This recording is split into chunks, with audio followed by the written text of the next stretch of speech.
So I'm going to go and kick us off.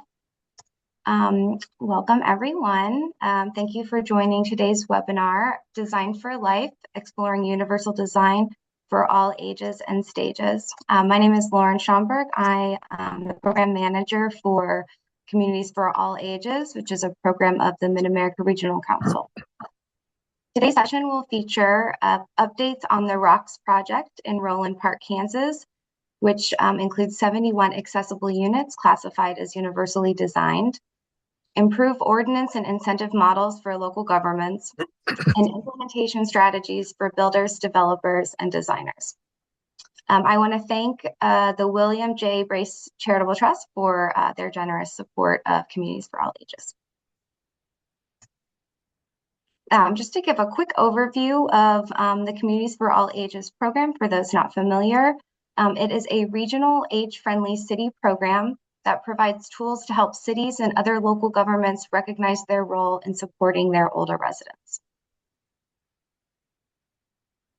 We do this by providing education, technical assistance, and recognition to cities and counties in the region that take meaningful steps to become more inclusive of residents of all ages, and in the process, more vibrant, healthy, and prosperous. We provide support through these channels: education, which includes workshops and webinars like this one; technical assistance, we provide meeting facilitation, and we also coordinate special kind of aging-related regional projects. And then we also coordinate a structured recognition program where cities can measure their age-friendly milestones and receive recognition for their efforts. I have my email down at the bottom. If you have any questions about Communities for All Ages, you can reach me there. So just a few housekeeping notes for the session today. We ask that everybody introduce yourself in the chat, just name, title, organization. We are recording this webinar. We will send out the recording and the slides, and then we'll have some links as well, in addition to a survey following the session. We will have some opportunities for interaction, certainly through the chat at any point during the session. We'll have a couple polls, and then we have some dedicated pauses built in for questions throughout the session. If you can just remain on mute and hold your questions for those designated pauses, we would appreciate it. I'll be monitoring the chat for any questions that arise kind of during the presentation portion, but also during those kind of dedicated times. Please use the raise hand feature if you'd like to come off mute to ask your question.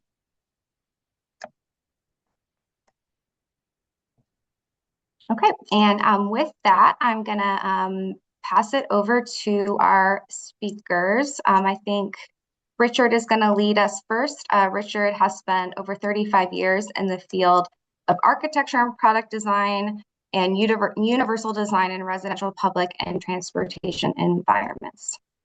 Richard is also joined by Jennifer Jones-Lacey, who is a seasoned local government professional with over 20 years experience in administration, finance, budgeting, neighborhood services planning and zoning, and economic development.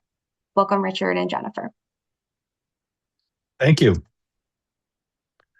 It's nice to be here, and we're going to transition right away into providing you with an opportunity to give us some immediate feedback. We have 3 polls that we've prepared for you, and the first one will launch now. It has to do with barriers. What are you seeing as the barriers between where your community is at now and where you'd like it to be in terms of providing more accommodating housing for folks? So we'll give you all a couple minutes to make your selections, and then we'll talk about the results. So you can start right in by giving voice to your experience in your communities.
We're getting good participation here. That's great.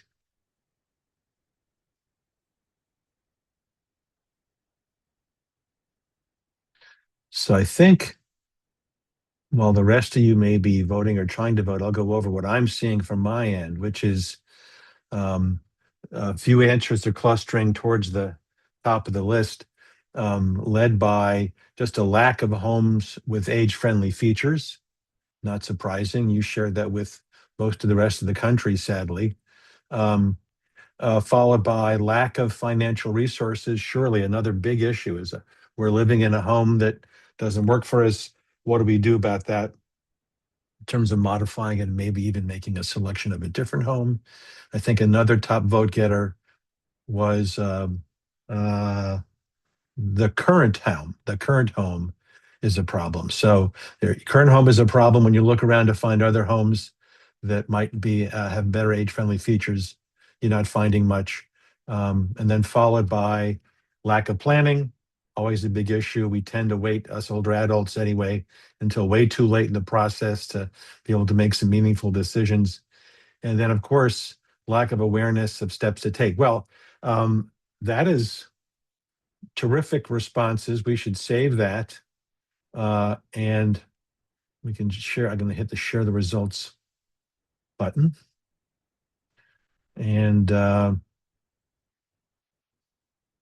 we can keep that as a kind of a record of this.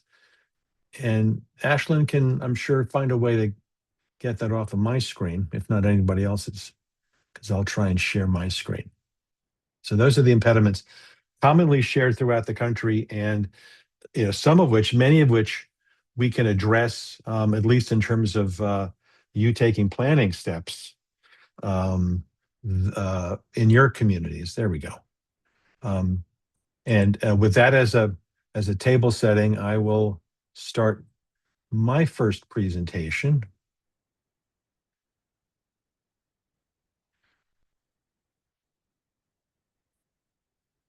And we'll see if I can, is that the one I want? I'm going to have that one go away and do this one. Okay. Are we seeing what we need to see? Looks good. All right. So I'll talk about the importance of universal design and a little bit about what it is. A few examples. There's 3 different homes I'll be talking about that I wish in my heart for you to have these kinds of examples in your communities of different households, circumstances, and experiences, and how they came to it, and what the universal housing outcomes have been. We'll talk about housing types and strategies. Later on, we'll talk about ordinance and resources. And along the way, we'll bring in Jennifer for a discussion about what they've been doing, what their situation is in Roland Park, and what they've been doing in the multifamily housing area, which is just one of the different housing typologies that we could talk about. So my career goes back into the 20th century, what we might also call the 1900s, for those of you who may have studied that in history books. And back then, our primary demographic in our field of what we were dealing with back then was how do we accommodate this growing population of people with a variety of disabling conditions. It took decades of work, lots of work, to kind of bring us to the point where we got to by the end of that century and going into this one, where we did a pretty good job of figuring out a lot of the components of that and the features that needed to be included, including going beyond it, frankly. And at the time, it was primarily work in the non-residential realm. And people eventually figured out how they could include most of the features that we think of as accessible features in a way that was rendered, and I'll use this phrase now for the first time, more universally designed, more blended, more integrated, still with some differences in some areas, but certainly in a much better way than when we started out. So that was the demographic back then. Clearly, the demographic in this century that we're dealing with mostly is older adults, and the growth in that population, which, if you're paying attention, will keep going on for many more decades, won't peak until after the middle of the century. And it's really the first time in human history we've had population like that. So if we don't mess things up, we should be living with lots of older adults going forward for many centuries and generations to come. All a good thing, right? And in that context, because the housing situation is so particular, that's a lot of our focus with respect to design for older adults and what we'll be focusing on today in our conversation. So older adult households have a variety and very diverse representations. There's lots of single older adults living on their own in their homes. And so we have issues attendant to all the things with respect to aging, including social isolation. We have happily lots of households that have our two couple households, which is a wonderful thing to have. From my perspective, it's kind of double the trouble in a sense that, like in this image, you'll see one older adult who may not be in terrific shape helping another older adult who may be having even more trouble. And in some cases, you get both of them getting into problems in their homes and housing, especially if it's designed inappropriately. We see sometimes, primarily for purposes of combining resources, older adults house sharing. We think it's a wonderful thing. We wish more of it would happen. You may be having some experiments in this area in the Kansas City metro area. These folks, individually and severally, no doubt will benefit from a more age accommodating house. And we're happy to note the increase in the numbers of multi-generational, intergenerational families. They will also have particular needs with respect to accommodating the older adults in their households. And even if you're a family of beautiful models who've been hired to take a photograph, even these folks in their personal lives, maybe professional, will be having issues with their homes going forward, we can usually guarantee. But we think universal design, while it works terrific for all these household compositions we've talked about, also works for the younger household exclusively. We know that the life dynamic of all these households travels a path that people can become injured, they can have health problems at any time, they can have visitors of parents or friends who may behave differently in the built environment. And for these folks, we think universal design is also a great outcome. And we hope that by the end of this, you will agree. And here's our guy. Here's our 19th century demographic guy, right? His family and household could easily move into a universally designed home, and with relatively small modifications, be able to function quite well. That's the beauty of UD housing, is that with small modifications, it can accommodate a wide range of people. Now, these guys, I'm not sure when the last time it was that they lived together.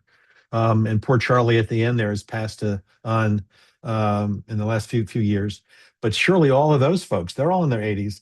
They certainly probably are having more problems in the homes that they designed and built for themselves over the years than they were before. Even they will be needing some accommodations as a result of the aging process they're going through. So lots of diverse housing situations. Everybody can benefit from a more universally designed and age-friendly home.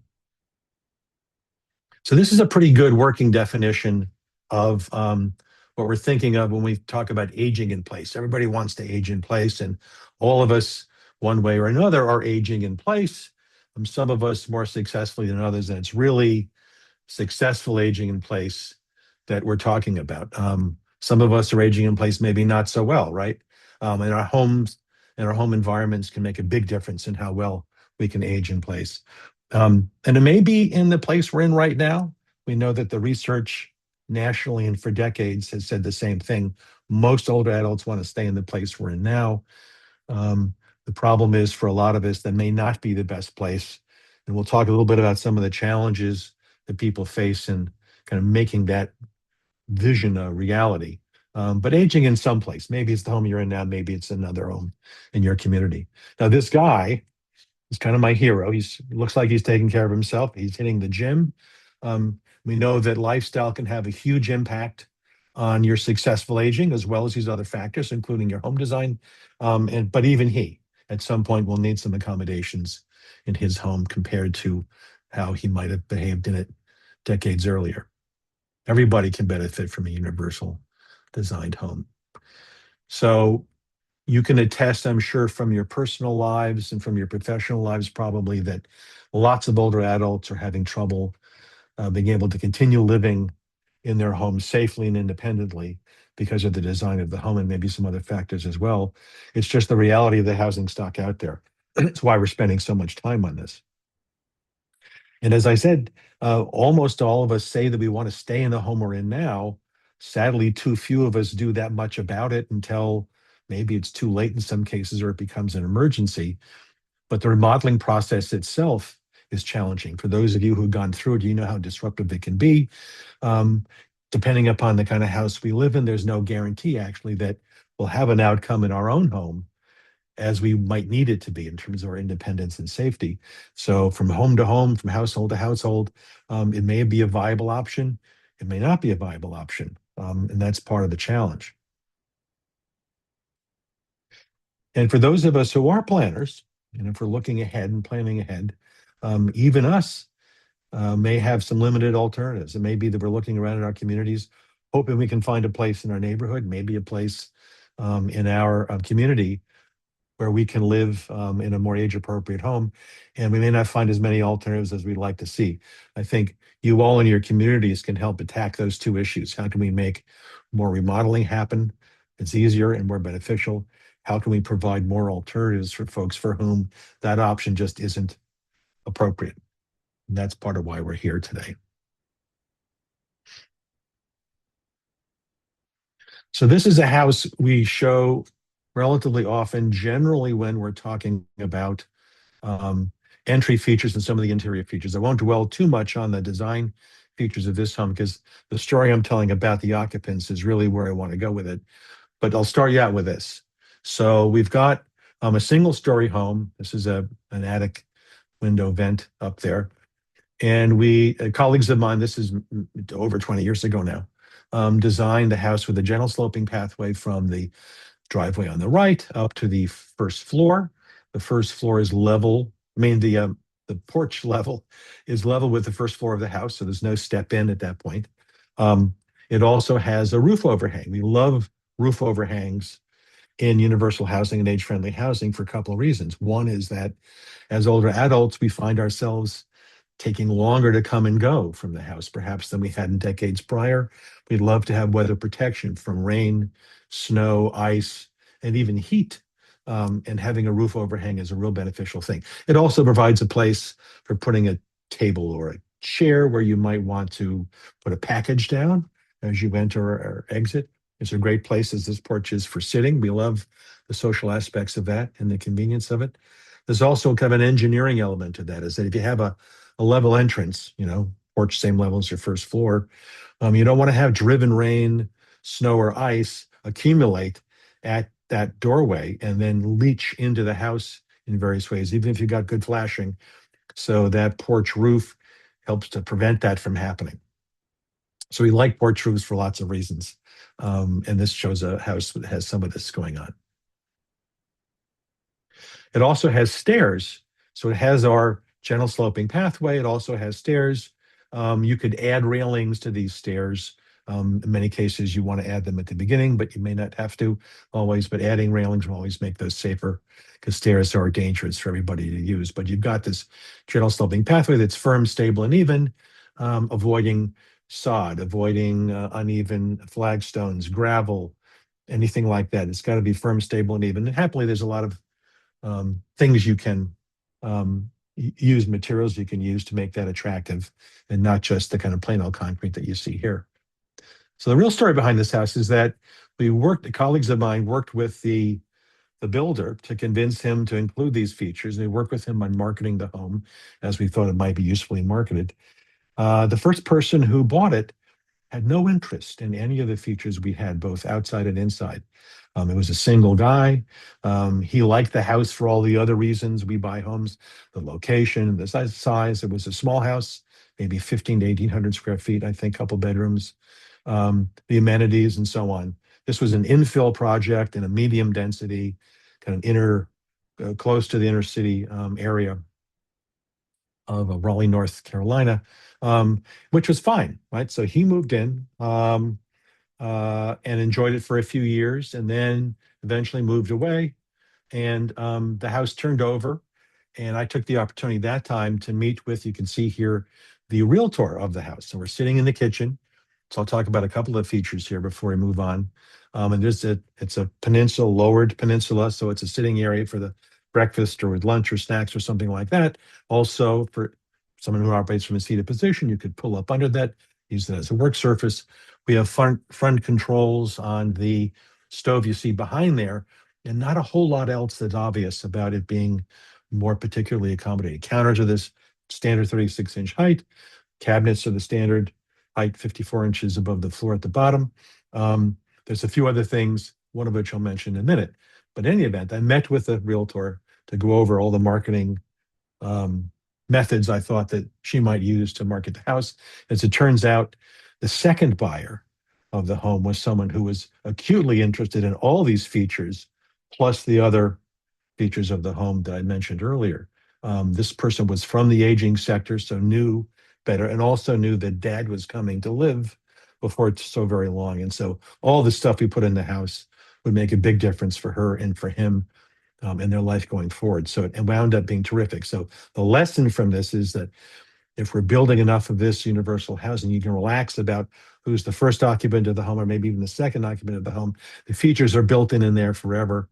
So it'll work at some point for some folks, and maybe it's not the resident at some point in time. Maybe it's in fact a family member or a visitor or someone else.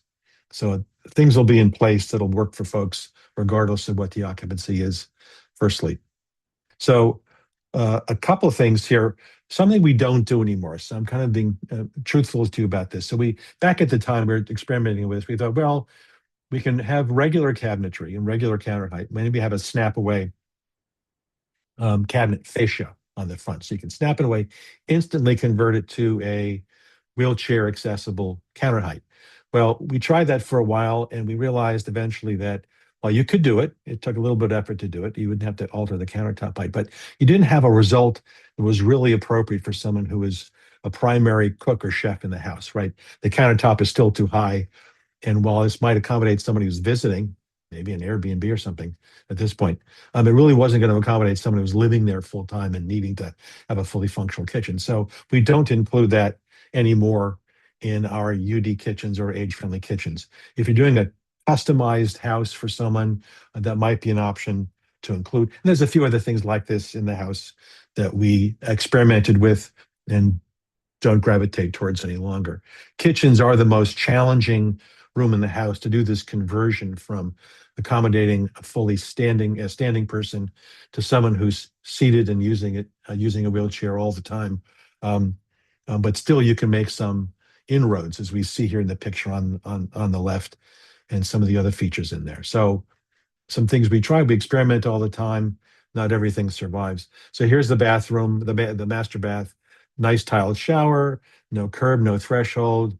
There's some grab bars that were put in there that you can see are being used as washcloth racks. But we don't do everything we continue. I think the builder probably prevailed in having us put this garden tub in there. Maybe at the time you may have a garden tub in your house. It was seen as a real selling item for homes. It's a real problem for a lot of folks to use to scramble in and out of that deep, wide tub without proper handrails or things to help them come and go. I mean, tubs are problematic for a lot of folks anyway, so we no longer recommend those. So that's the reality of this. Everything is an experiment at some point in time. But anyway, so that's the message. The takeaway from this is that first occupant may be the primary beneficiary of this, and maybe the second or even the third. But because the features are in there for a long time, someone could take advantage of it.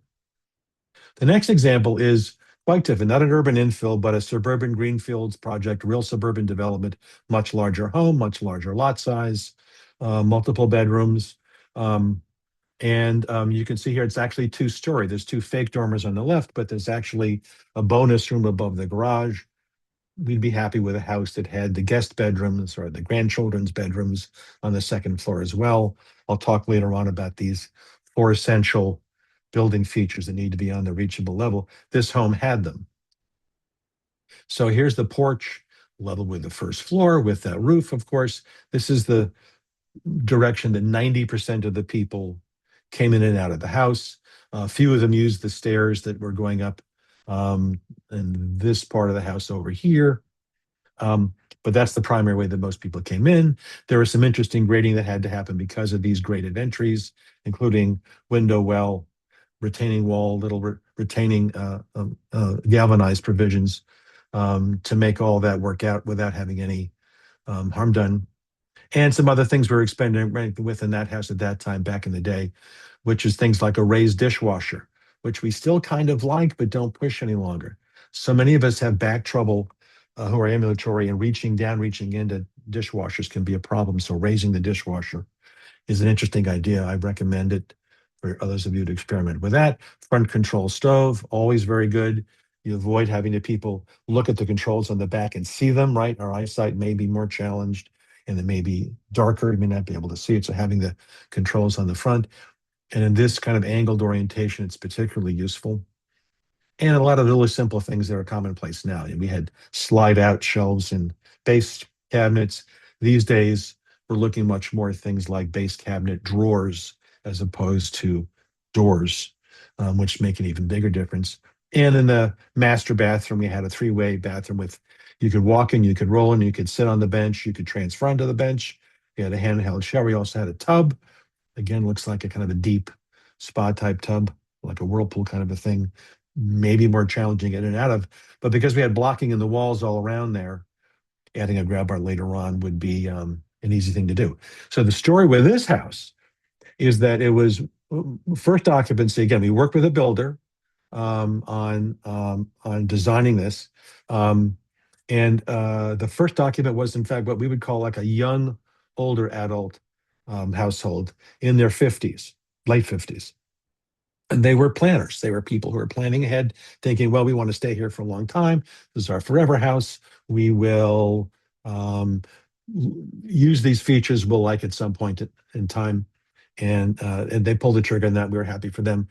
I happened to call them back a few years later because that's what we try to do when we work with folks, and just was inquiring about, gee, how'd you like the house? Did things work out? And sure enough, this lady was in her troubles, was very anxious to tell me about how much she appreciated the features of the house, because she had just had foot surgery and was really pleased that she didn't have to climb stairs, didn't have to get to the master bedroom in some other way. And of course, the bonus room over the garage might have been an office or a spare bedroom, but she didn't have to use. So she was taking a really strong advantage of these features at a particular point in time, while they were able to take advantage really of all the other things, the convenience and ease of use features, all the while up until then. So this is another thing about universal design, is that you have a lot of stuff that makes a difference in your life day to day, but makes a big difference in your life at certain points in time. So two different stories about two different kind of homes. And here's the third. Happen to be an accessory dwelling. You see the primary residence on the right and the accessory dwelling built in their backyard on the left behind. And what we know about, let me see if I can get this to work. Here we go. What we know about accessory dwellings, and this may be something that you're looking at in the Kansas City metro area, not, we'll see. And I'm just looking at my notes here. That lots of different uses can be made of it. You can be an office at some point. It can be a bedroom for family members. It could be the bounce back kid who comes back. It could be another family member, needs a place to stay. Terrific thing to do. It could be used as a rental, where you've got someone in that home that's financially supporting maybe the older adults are still living in their primary residence. That's a viable thing to do. It might be a caregiver for the older adults in their primary residence. Maybe it's part of the compensation package that you look at if you can work that deal out. Or it could be older adults themselves. Most frequently it's an adult child who may be building this accessory dwelling in their backyard for their parents or for some other older relative to live in. Very common, something we see all the time, and it's a terrific use. Could be any of these, and it could be all of these, frankly, over time, right? One of the beauties of accessory dwellings is they could be a variety of things over time. And if you're designing them correctly, it could be all these things without much of a to do. So here's another view of that same house that shows the carport creating the covered entrance I mentioned before, and this very small kind of 1.5 bedroom accessory dwelling unit. And there's the house again. So the story is, of course, that yes, an older adult couple did move into that back accessory dwelling unit, but the story is that they had lived previously in the primary residence. This was the family home. They had grown up, they had raised their kids in it, they'd been there for decades. And as it turns out, circumstances were that the son and his family were in the area looking for a place. And of course, a lot of housing is expensive, difficult for young families to afford. The older, the parents made a deal of some kind with the adult child and his family that they could sell the house to him, they could move into that house, and they would move into the accessory dwelling out back, which was the first I had seen this and experienced it firsthand.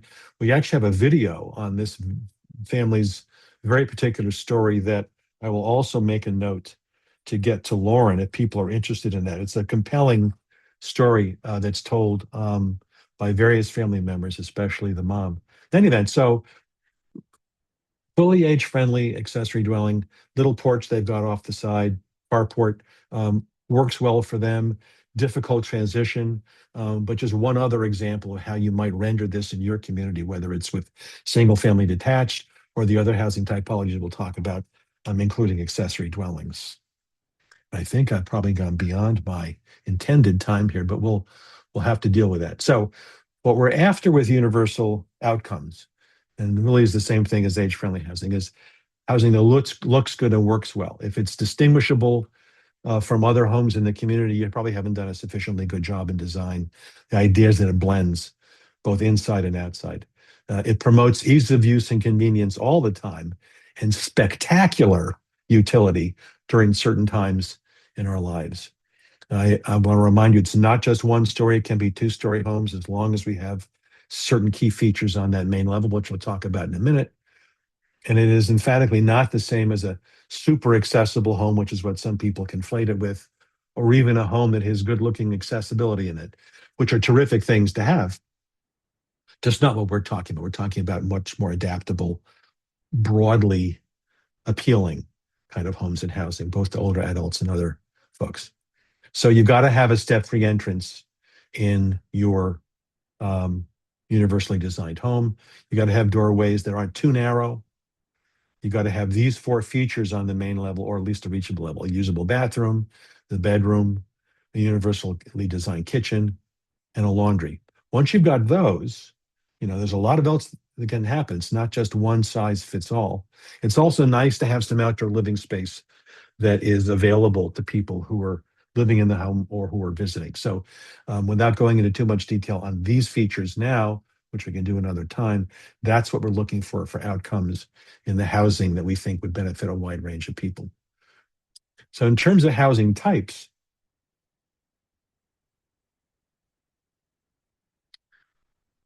single family detached is kind of has the longest travel distance between what's out there now, what's being primarily built, and where it needs to be. It's why we're spending so much time in that. Even though in many cases, single family detached is the least affordable of all the housing types. Nevertheless, whether you're designing small ones or larger ones, that's a place to be focusing on. Duplex and triplex, obviously more affordable, but clearly part of what might be handled in a universal design approach. It could be a single-story home, could be a multi-story home, as I've just said. Clearly accessory dwellings, whether they're detached or not. You could have an accessory dwelling that's within the house that also has these universal features in it. And market rate, of course, is certainly a place to focus on. We know that affordable housing, as it's built in most places, could use some additional attention from an age-friendly perspective as well. Like with multifamily housing, there's more jurisdictional overlaps with affordable housing, so there's some additional challenges, but it might be one place to start. We think that manufactured housing has some possibilities as well, whether it's single wides or whether it's panelized or other kinds of manufactured housing. Those have some great promise. And a lot of this is what we're talking about is in generally more affordable housing stock, smaller sized homes as compared to otherwise equivalent mainstream single family detached homes. And of course, as I said, multifamily is another target area, which we'll talk about in a couple of minutes about where that fits into this picture. So we love things like cottage courts. We love smaller dwellings, clustered neighborhoods, pocket neighborhoods. That could be single family detached, could be duplex or triplex. terrific way to introduce a whole lot of housing concepts, including universal design, to a community. And there's lots of different examples of these all over. You may have these also in the Kansas City area. Um, Duplexes are absolutely a housing type that you could apply universal design features and standards to and have a positive outcome. Even triplexes, in some cases, you may be having a kind of a stacked flat thing. So maybe it's the first floor that gets this treatment and the second and third floor are above grade. You can work those out as well. And I'll pause from my kind of broad brush thing and talk a little bit about how this applies in multifamily. You'll see some examples of this in a couple minutes when Jennifer gets on to talk. And one of the reasons why we're comfortable working in that area. We worked in multifamily for many, many decades. A lot of it in figuring out how fair housing design guidelines can be applied. And this is sadly a permissible bathroom in a fair housing compliant unit.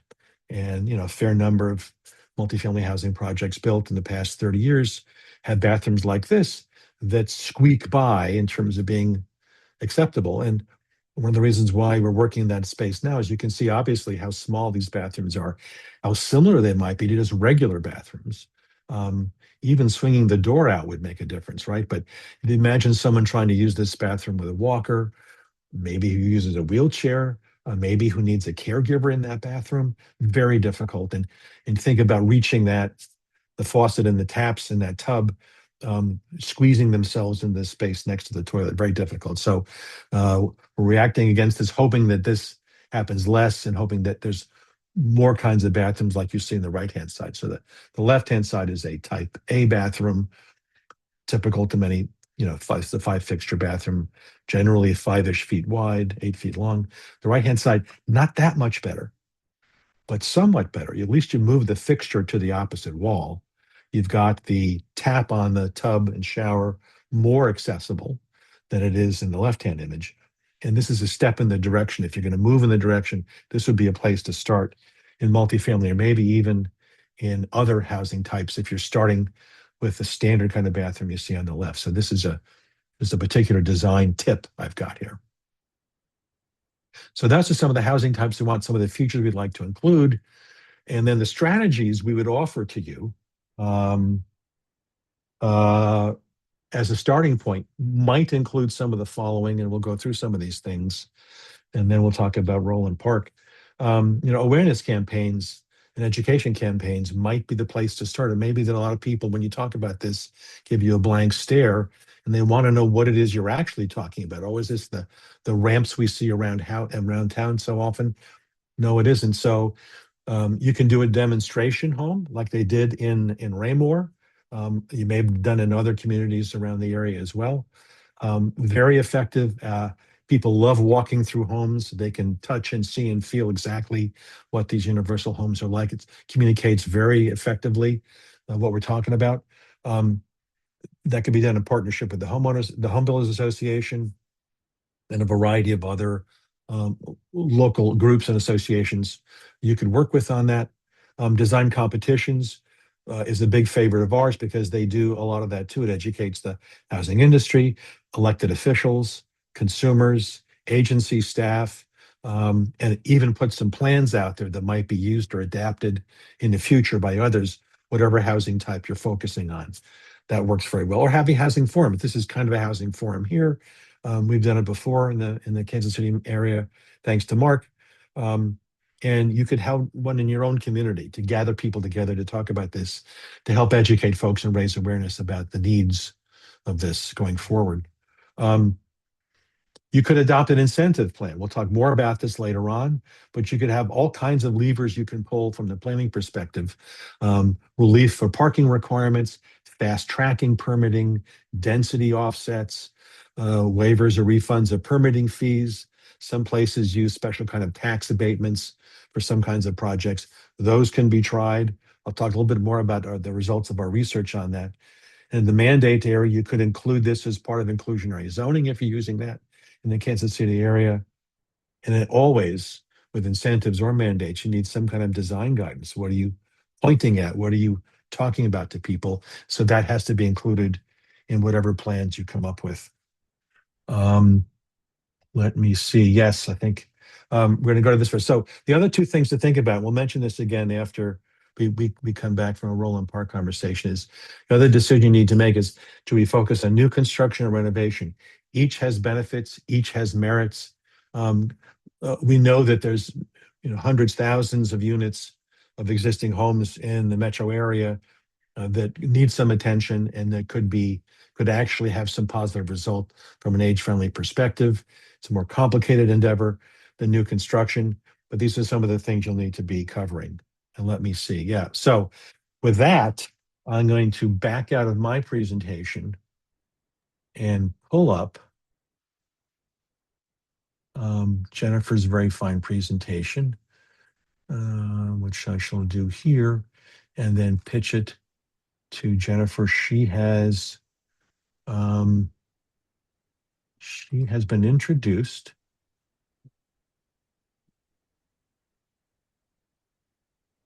And we've been working with Jennifer for a long time.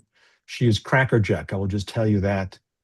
And we're pleased to share the podium with her. So we will continue to share this. So Jennifer, I turn it over to you. All right. Thank you, Richard. I don't know what crackerjack means, but I'll take that as a compliment. It's not a candy, but yeah, all right. Well, sounds good. Okay.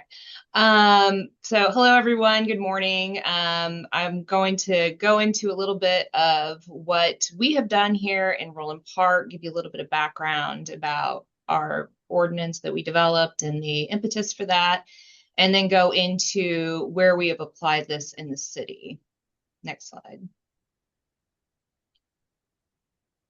As many of you know, being from Kansas City area, Northeast Johnson County has a strong history, recent history of a lot of tear down rebuilds. And Roland Park, while not being the primary location where that has occurred, it does happen more frequently, particularly as other areas become less affordable.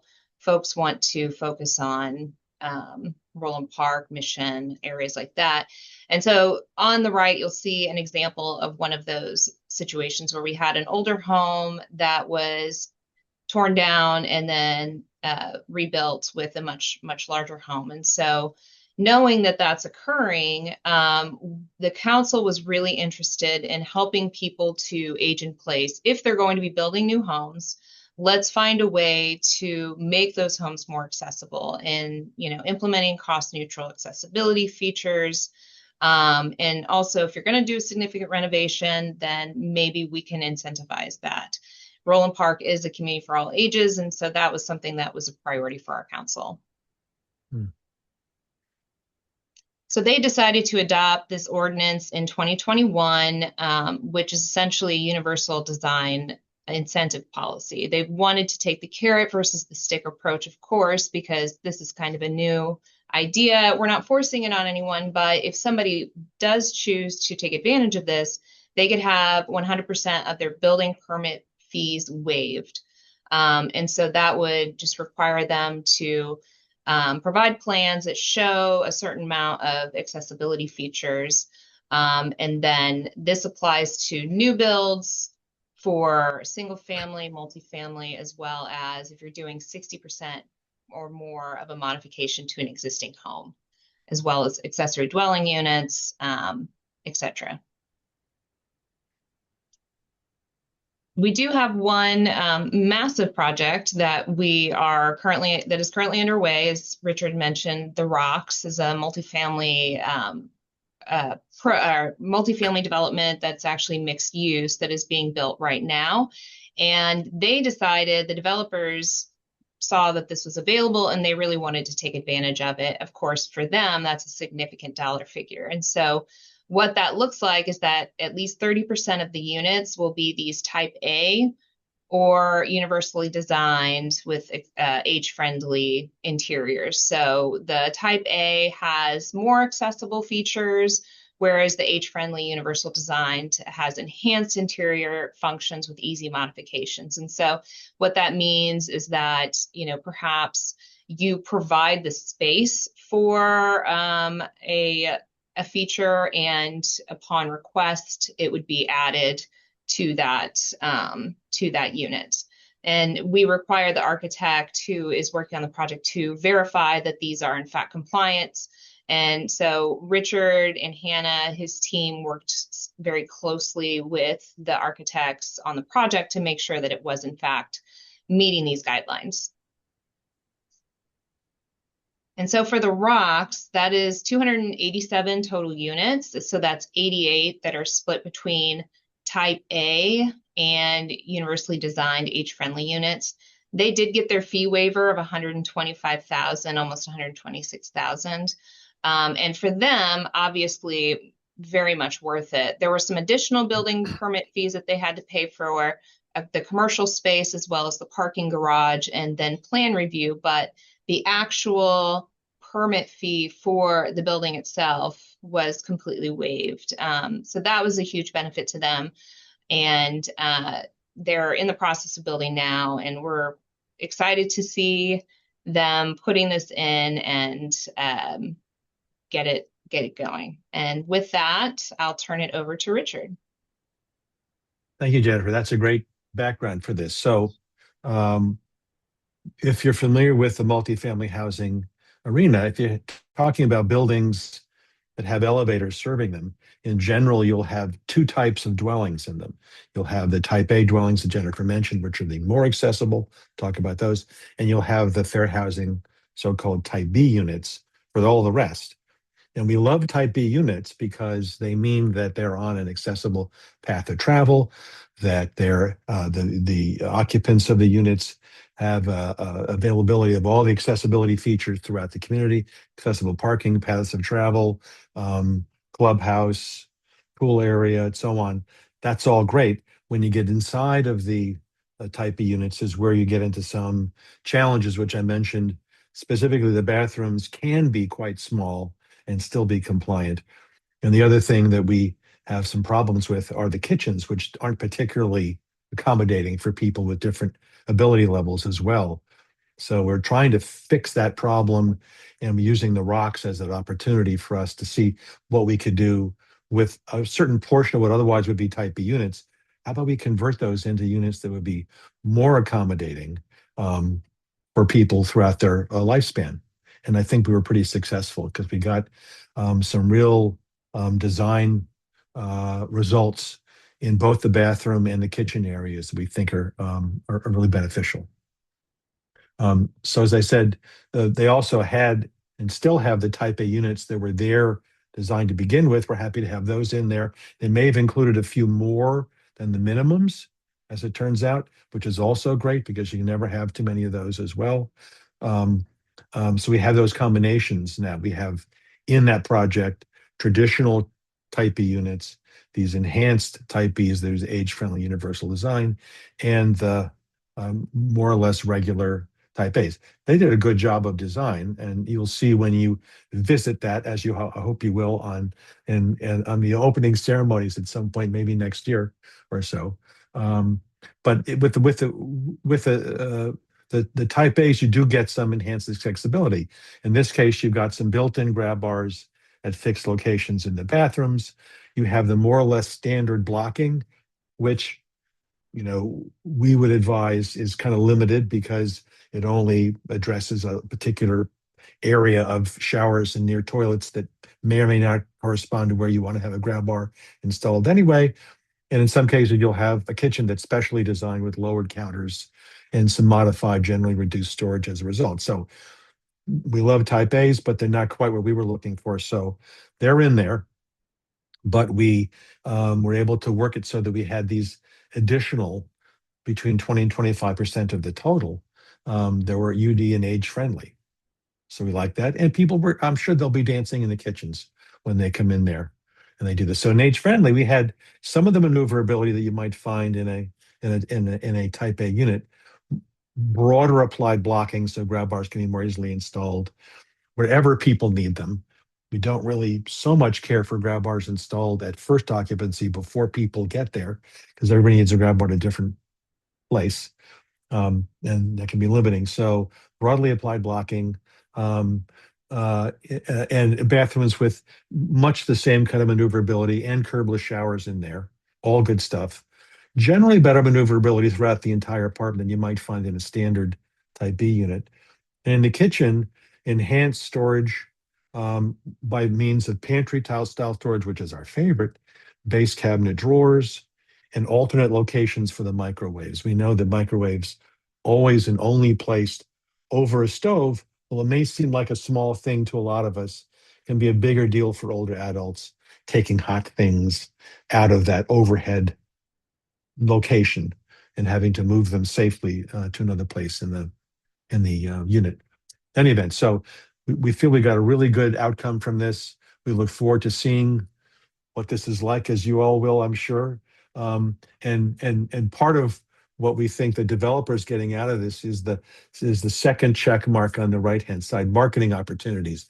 Anyone who's doing this is new enough and fresh enough. You can get a whole lot of marketing mileage out of doing the right thing and advertising that you've done the right thing, plus doing a better job for the people who are moving into your project, and for the community in general. So we think that the changes are relatively simple to implement. It's not like you have to have a whole new rule book that's a completely different kind of way of thinking about it. It's really just tweaking some of the existing parameters that you may be familiar with already. We think that because of that, it's not a hugely expensive alternative to consider. Although, frankly, we experience with this, as well as with maybe a lot of other projects that you may encounter, if a builder's doing it for the first time, you have kind of first time builder costs that aren't repeated in subsequent projects, because you have to work up your architecture staff, the construction folks, everyone's got to get on the same page about this. And so that does take some cost and some time that you don't have to repeat in later editions of whatever you're working on. So we want that to be a meaningful value proposition. You can get money out of the other end. This is still private sector stuff. As we say, possibly net neutral. We have particular advice about how you might want to handle the fee waivers or fee refunds going forward. And we think that, it does provide a tangible benefit to folks in the multifamily housing area as well as others. But if you can stay in your house for longer without having to move out because the house doesn't work for you, you have fewer turns.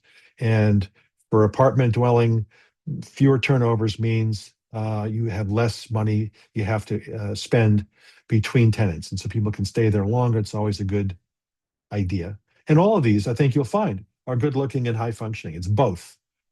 You're not going to go into any of these units and say, boy, this is special. This is built for grandma. Well, it may be built for grandma, but grandma's going to really like it, and so are you.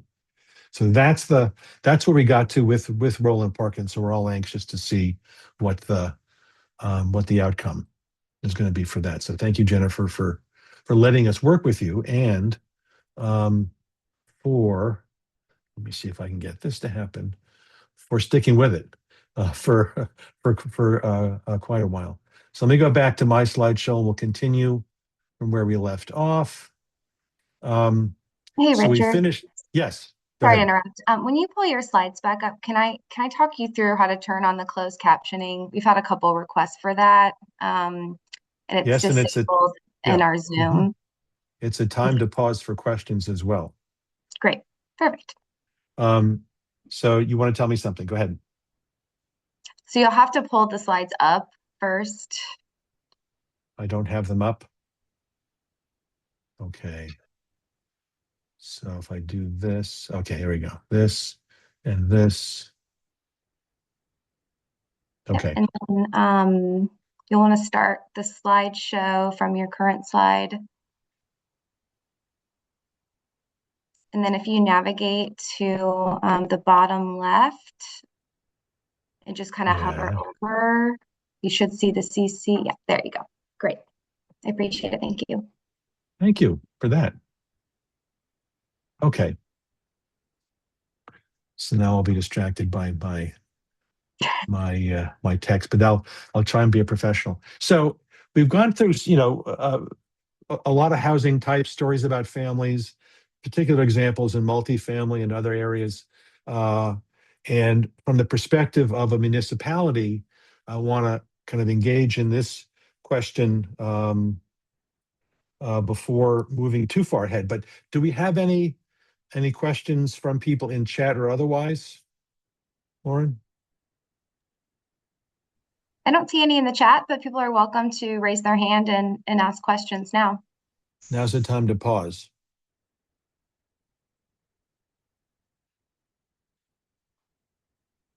And if not, we will proceed, and that's We've fine. got one in the chat. Should design professionals be implementing handrails for stairs regardless of the amount of risers? Well, I guess my comment about that is that we like handrails for starters on both sides of stairs, not just on one side of stairs. So if you're going to put handrails in anywhere, both sides of stairs is preferred, because you have right-handed people, left-handed people, people who have stronger right or left hands. You have people ascending and descending. For all those reasons, have them on both sides of the stairs. We also know that the one or two riser change in grade can be brutally dangerous in a lot of environments, because they maybe exist in places where you're lacking the same kind of cues you would have, visual cues, with a longer run of stairs. And I think famously, the single step interspersed throughout somewhere is a place where people are always tripping and having to catch themselves. And so, while they're not required by code, I think, and I don't know what it works like in the Kansas City area, to have handrails on just a riser or two, it's a great idea if safety is at all your concern. So I would say yes, you want to have some kind of a hand grip handrail with any number of risers that you've got. Great. Okay. We've got another question geared towards Jennifer, but either of you could answer. Do you envision the Rocks developer to promote universal design with other developers? And is there a strategy to engage developers? Question for anyone. As far as EPC, that's the developer for the Rocks, promoting it, I think it really depends on how this process goes with construction. We went through the design process with them and the development, and we got to a point where we were in agreement that they met the requirements of the incentive.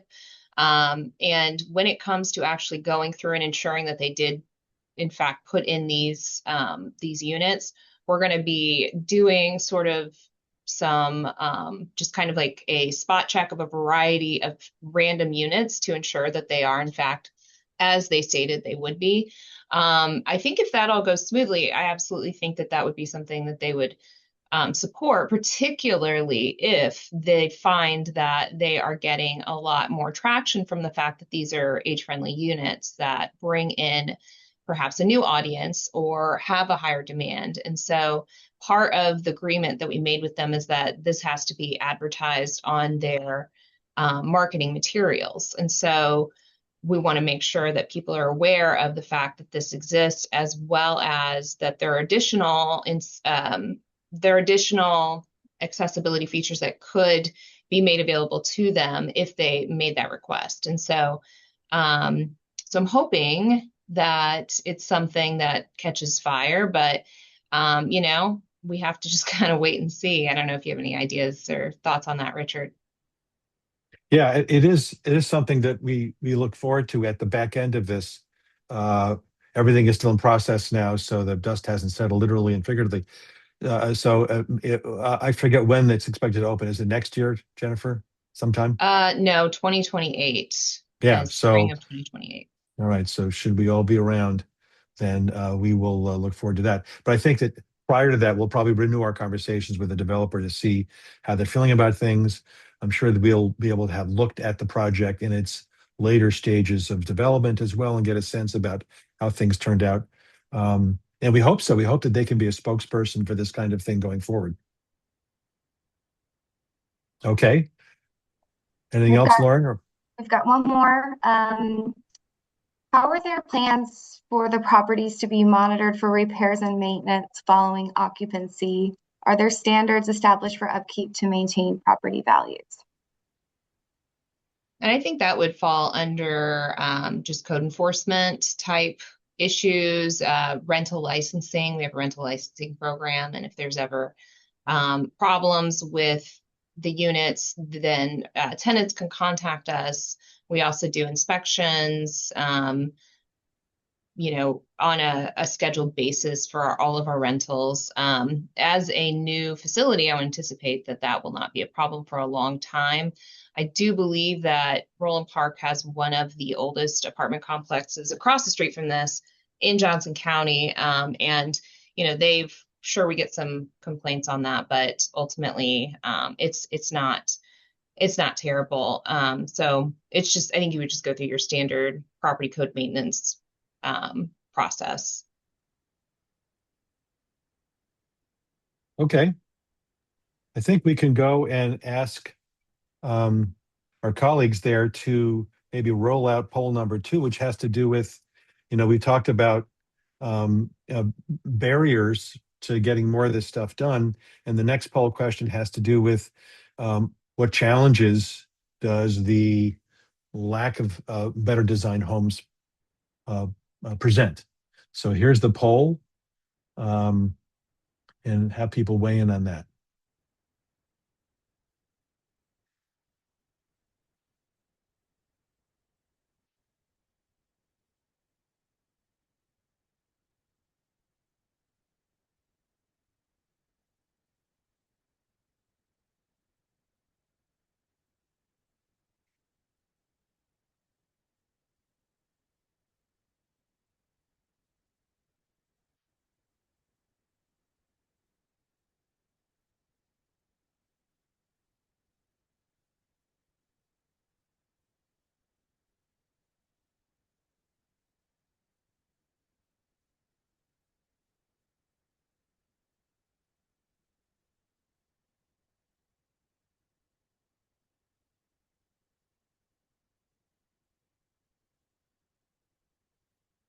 And a couple more people who are voting. So what challenges does your community face because older adults live in unsafe and inaccessible homes? And we clearly have a winner here. Home maintenance is a big cross-cutting issue. Older adults tend to live in the oldest housing in the community just because they've been there for a long time. And one of the things that happens is you become less able and maybe even less interested in some cases for having to maintain this home, which itself requires additional maintenance. What we might have done 10 or 20 years earlier becomes more difficult even as demands for maintenance rise. And it really speaks to one of the other reasons why people might want to seek other kinds of housing alternatives, more newly built homes and housing. Maybe it's condominiums, maybe it's apartment living, maybe it's other situations where the home maintenance demands are less. And if you can at the same time get a house that's designed in a more age-friendly manner, that's terrific. So falls are clearly an issue for folks. And demand for EMS services is in there. I'll talk more about that in a couple of minutes, but that's a national concern, as well as demand for other in-home services and the resulting demands placed upon emergency departments as a result of that. So certainly we're seeing lots and lots of challenges to people living in these older homes that are inaccessible. So there's that. And we'll move on. Thank you for participating in that. So here's what I had up earlier. So this is again, fed into by the poll you just saw. What are the bad things that can happen in your community if you don't start to address this growing concern in all the communities around? And there certainly are individual impacts. You may know from your personal experience and your professional experience, people living smaller and smaller and more dangerous lives. They do less things, fewer things every day. The things they do, maybe just coming down the stairs, is a dangerous thing to do. And it results in the things we just mentioned. You saw more falls, and just our world shrinks in ways that are way premature compared to if they were living in a house that had more age-friendly features. It also extends to families, whether it's the spouse or life partners living in the same home. We spoke earlier about how that can work out. You may have both people being injured because of the inappropriateness of the home environment, particularly in small and tight spaces. Um, or it can extend beyond that to adult children. There's research done on all the unpaid days off that adult children have to spend taking care of their aging family members, um, all made worse by living in homes that aren't designed well. And of course, one of the most traumatizing things of all is the possibility of having to make premature moves to care settings or maybe expensive care settings, places you're having to move to unwillingly, and in some cases late in the game, so it becomes even more fraught. But all that can be lessened and ameliorated by living in a house that's designed better. And from a municipal services perspective, really depends upon what kind of services are provided via the municipal services, whether it's home delivered meals because you can't use your kitchen, whether it's home health services that are having to be provided, or homemaking services even, because you can't get around in the house and take care of yourself as you used to be able to. Or as I said, the EMS, fire department, and the emergency department admissions because of falls in the home. It's a national issue, and you may be responding to this in your own way in the Kansas City area, where emergency EMS services are finding an amazingly high percentage of their calls out are due to people with housing concerns, falls on stairs, falls within various rooms, falls in bathrooms. Not at all kind of what was originally configured, right? Not trips to the hospital always, but maybe just helping someone off the ground. And some early research is in from those services and those communities that have taken the data from the utilization of those services and converted that into some assistance in people's homes to make them safer. And early returns say that it's a dramatic difference in the reduction on the demands of their services as a result. So any of these could be impinging on your community, and for a lack of action, it could be getting worse. So it's just another set of reasons why we think you should get busy and working on this. So we've talked about strategies. We know that places like Roland Park and other places in the Kansas City area have enacted their own ordinances. We thought the ordinance was such a good idea. Ordinance route was such a good idea. We wrote a book on it. So with the help of ARP, we wrote a book on model ordinances for both state level action as well as municipal action.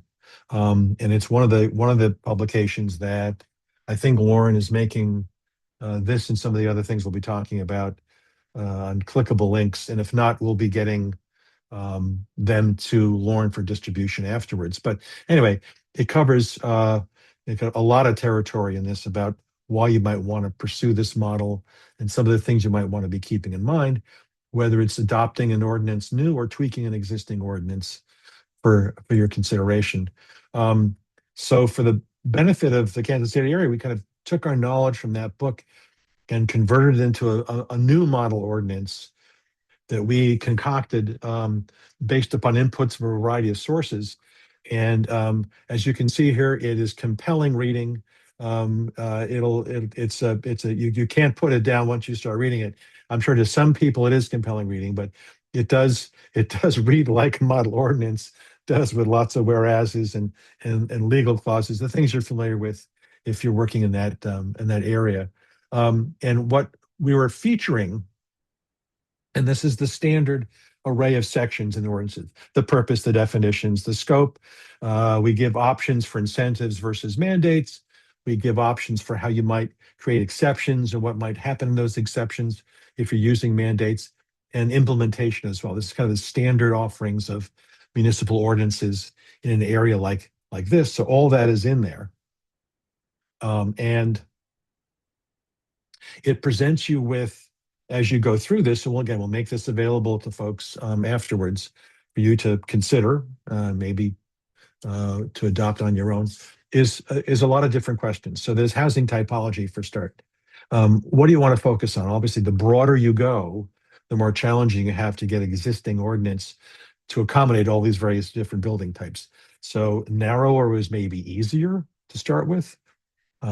We've included, I think, reference in here to single family detached, accessory dwellings, duplexes and triplexes. as well as multifamily. So we have it all in there. And depending upon your your time and your stomach for it, you could attack all of them at the same time. That's terrific. We give you that option.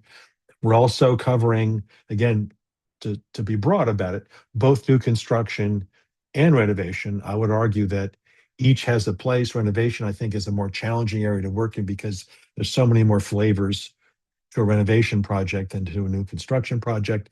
But we have options in here to consider about how you might approach that. And we cover both these bases of incentives versus mandates. Now, at the back of the book that we wrote, as opposed to the ordinance I'm just talking about now, there's a section on the research we did nationally. We looked at dozens of municipalities and locales and jurisdictions who had attempted something like this. And what we found was that places that attempted a market rate approach to this had, on average, relatively higher standards for compliance than the mandated communities did, but they had lower construction results at the same time. The message being that while it's fine to kind of shoot high with what you want to wind up with, if you're not accompanying that by incentives sufficient to get either an individual homeowner, individual builder, or someone who's developing interested in doing it, you won't have much of a result. So we think of incentives as kind of pump priming, things that once things get rolling, you may not have to maintain for a long time. And we talked a little bit before about what some of those incentives might be. The ordinance book talks about those in more detail in terms of how many levers you can push. So mandates, on the other hand, again, nationally tended to be more effective because they're mandates. But they tended to set a pretty low bar. In some cases, a bar that was not that meaningful. So in some cases, all that was required was a step-free entrance. Not bad, but really nothing in the interior of the home that made much of a difference. So you could get into a home and you could maybe visit there, but you couldn't use the bathroom very easily and you couldn't certainly live there. Others remarkably had some features in the interior, but the homes were what I would call ramp ready, which is to say highly compromised. They had a step or two coming into the house. Well, that's fine, but we'd really prefer you to do a lot more. Anyway, so that's the challenge you've got is how low a bar are you willing to set for mandates, and how many incentives are you willing to offer to get the result you want on the other end. So we'll leave that to folks to be thinking about. We also included in our model ordinance that we'll make available to you, the mention of both market rate and affordable. And the challenge in the affordable sector is you've got potentially a lot of fingers in the pie. You have not only perhaps state building code or your local building code that would impinge on this, but you've also perhaps got design requirements from the funder. In cases, in almost every case, you get design requirements from the funder. What you'd like to do is, of course, is enhance those design requirements from the minimums and from looking really just at accessibility to maybe working it out so it's more universal, more age-friendly for more of the units, higher percentage of the units, and whatever project's being worked on. So I'll leave you with that to contend with as well. And you have to also understand that if you're going to roll this out at some point, maybe go through the process of doing awareness campaigns, then moving into consideration of incentives versus mandates. Someone's going to have to be trained, whether it's informal training of your city council, or it's more formal training of your planning department, inspectional services, or your third-party folks you may be using. That much is going to be required. And there's also the question about who's going to certify. Architect of record is kind of the standard option for folks, but you may want to choose to expand that to have other people who were responsible for a project and can have some influence over a project who can certify it instead. Again, that's a judgment call. And finally, you have to have guidance. You have to be able to point at something. And we've included this in again, Lauren will link you to some of them. She'll provide that to you later on for others of the design guidance that we think is most useful. Others are possible as well. So all those things have to be considered if you're wanting to approach this and really make a difference on the ground in your community. we hope that you do. We think it would be a positive outcome. So I think, okay, so we'll get to that in a second, but that's what I'll finish with in terms of the model ordinance. So we've got the book that covers all the waterfront, and then we have the particular model ordinance we've created to offer to you all for consideration as you want to adopt it or maybe modify your existing one. And that brings us to the third and final poll question for Ashland, which is to say strategies. Which strategies do you think might work in your community? And we have question 1, question 2, and then question 3. So go through all of them. And they're multiple choice in some cases, and I think in every case. And see what you vote, which you're inclined to do. Is it mandates or incentives, or is it some other idea? Is it fast track permitting, fee refunds, inclusionary zoning? And then on the awareness campaign and outreach, which seem to be most viable for you? We'd be interested in that. We'll give you a minute to do that.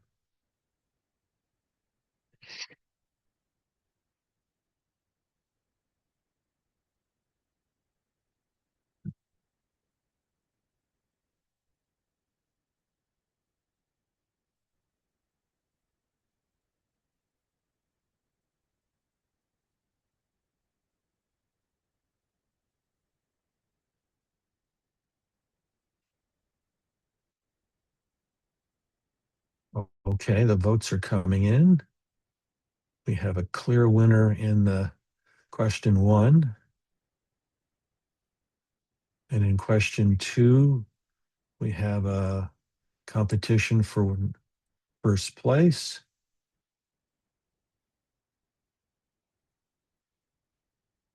As well as some clear favorites in question 3. I should have been using an Olympic model of competition here somehow in honor of the Italian Olympics there. So, but I failed in that. So I'm just resorting to this.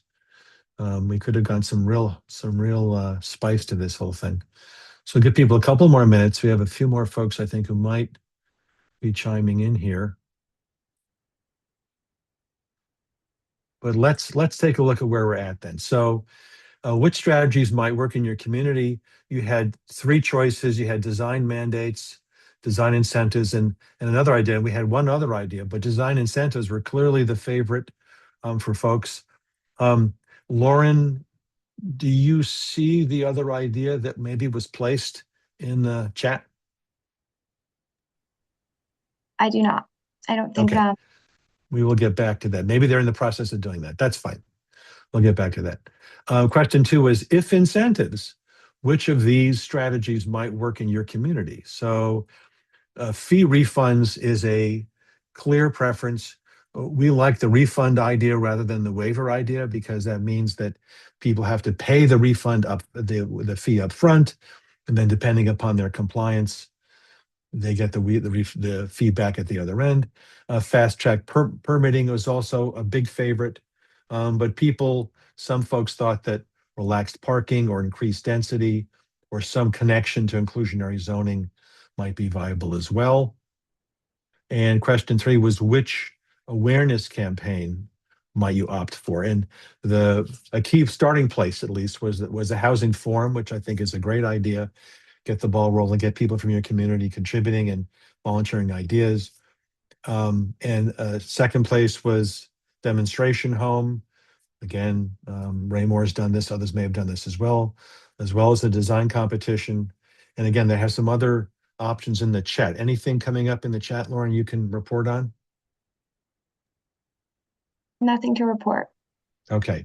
Well, if you pick chat, maybe it's just another thing. Maybe they didn't intend on doing that. If you pick chat, we'd love to see what your other ideas were, because this certainly isn't an exhaustive list about how you might approach this. Okay, so we'll save that for later. I'm going to move into what some of the resources we have are, what some of the things Lauren's linking you to, and then we'll get into some whatever other Q&A, so you can guys get your questions posed and put that in the chat or otherwise. So this is one collection of design criteria. We call it small dwellings, so it would be applicable to a lot of different missing middle housing types, including accessory dwellings.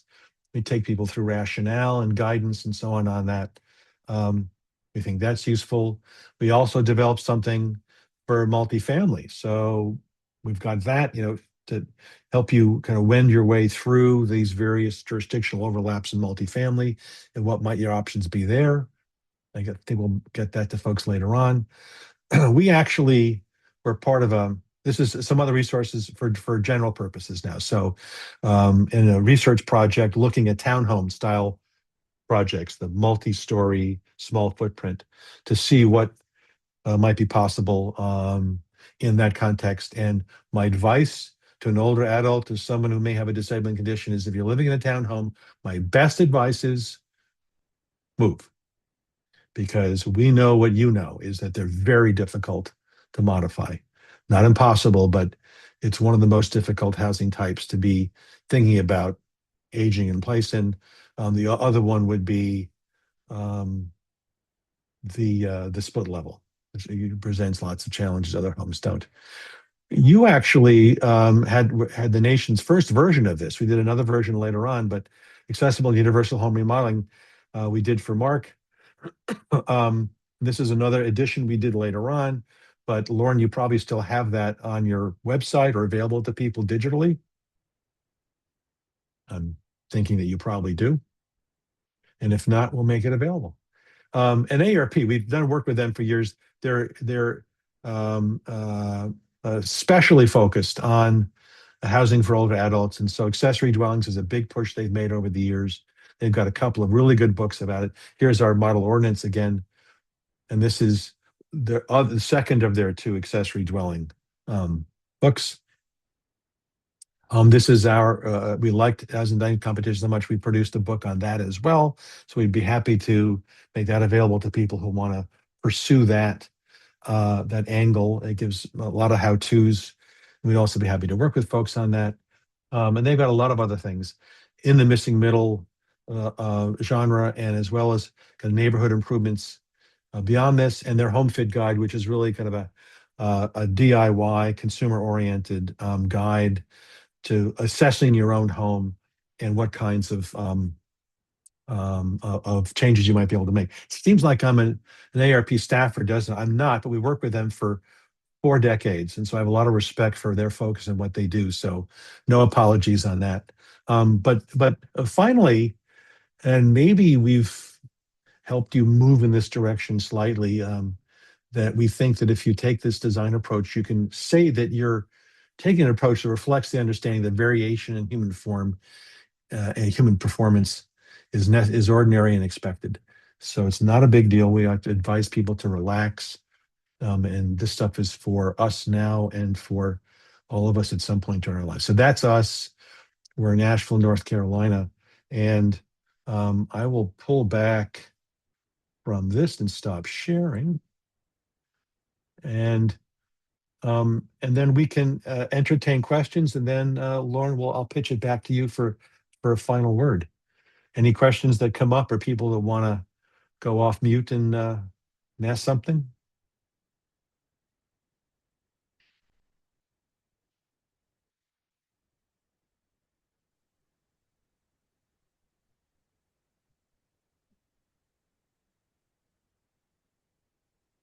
I guess we're not seeing anything, and that's okay. Oh, there's Kathy. Hello there, Kathy. I'm glad you're around.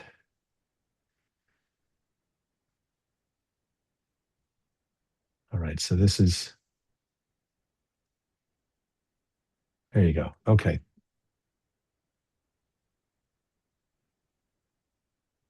You want me to cover this? Go ahead. Well, Okay. I can do it. No. Okay. Go for it. All right, that's fine. So in terms of next steps, I mean, one thing might be, as a way to start, is to assemble a working group of stakeholders. You need to assemble people who are not focused on other things, but focused on this particular thing, is issues of aging and housing. And you can decide amongst yourselves kind of what directions to take and what things to do first after that. But getting stakeholders together over time and deciding on some action steps is important. And I would say that one thing you might do in that group is to consider the implementation strategies we've talked about today and others, whether they're ordinances or whether they're some of these first steps in terms of holding forums or competitions or so on. And as well, it's important to not just establish, goals and objectives, but what's the timeline for implementation when you want to start working on some of these things. I think we were talking earlier today before we got on about, working with the secondary and post-secondary schools in their design programs and maybe design construction programs.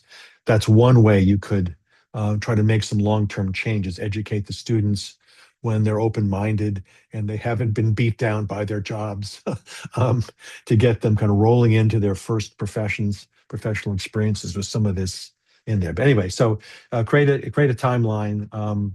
And of course, you can reach out to us and to Mark as Lauren was saying earlier for additional support. And there's her email again. You can certainly get to me through her. So I guess a final opportunity for any questions.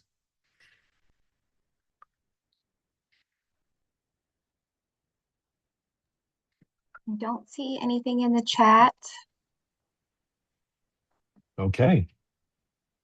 Well, I thank everybody for their attention. Thank Jennifer and for Mark and Lauren for keeping us involved for the number of years we have been. And we'll see you all next time, maybe at the opening ceremony, if not sooner. Great. Thanks. Thank you. Thank you.